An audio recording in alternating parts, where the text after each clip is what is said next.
Chapter 3. King Nebuchadnezzar made a gold statue 90 feet tall and 9 feet wide, and set it up on the plain of Dura in the province of Babylon. Then he sent messages to the princes, prefects, governors, advisers, counselors, judges, magistrates, and all the provincial officials to come to the dedication of the statue he had set up.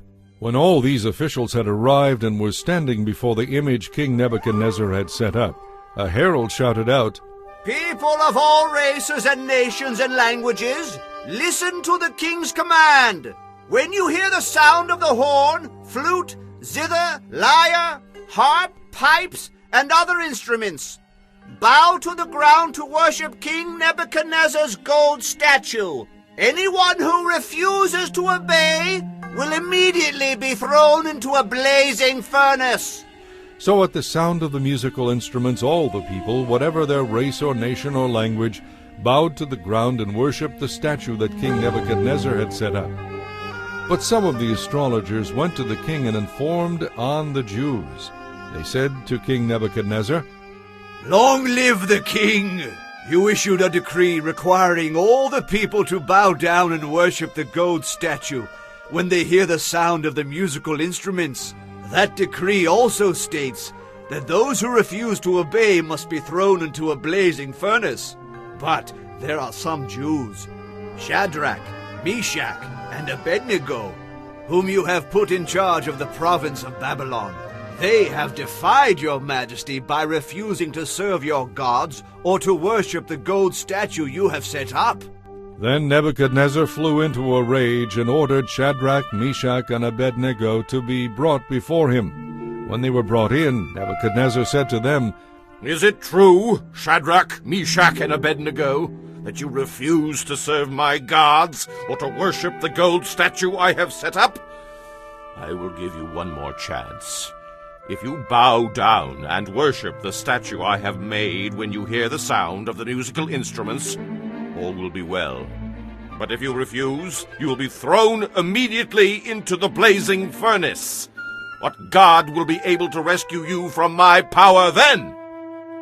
Shadrach, Meshach, and Abednego replied, "O Nebuchadnezzar, we do not need to defend ourselves before you. If we are thrown into the blazing furnace, the God whom we serve is able to save us. He will rescue us from your power, your majesty."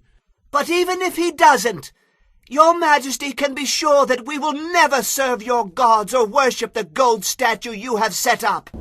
Nebuchadnezzar was so furious with Shadrach, Meshach, and Abednego that his face became distorted with rage. He commanded that the furnace be heated 7 times hotter than usual. Then he ordered some of the strongest men of his army to bind Shadrach, Meshach, and Abednego and throw them into the blazing furnace. So they tied them up and threw them into the furnace fully clothed. And because the king in his anger had demanded such a hot fire in the furnace, the flames leaped out and killed the soldiers as they threw the 3 men in. So Shadrach, Meshach, and Abednego, securely tied, fell down into the roaring flames. But suddenly, as he was watching, Nebuchadnezzar jumped up in amazement and exclaimed to his advisers, "Didn't we tie up 3 men and throw them into the furnace?" "Yes," they said. "we did indeed, your majesty." "Look," Nebuchadnezzar shouted. "I see 4 men unbound walking around in the fire. They aren't even hurt by the flames. And the 4th looks like a divine being." Then Nebuchadnezzar came as close as he could to the door of the flaming furnace and shouted, "Shadrach, Meshach, and Abednego, servants of the Most High God, come out! Come here!" So Shadrach, Meshach, and Abednego stepped out of the fire. Then the princes, prefects, governors, and advisers crowded around them and saw that the fire had not touched them. Not a hair on their heads was singed, and their clothing was not scorched. They didn't even smell of smoke.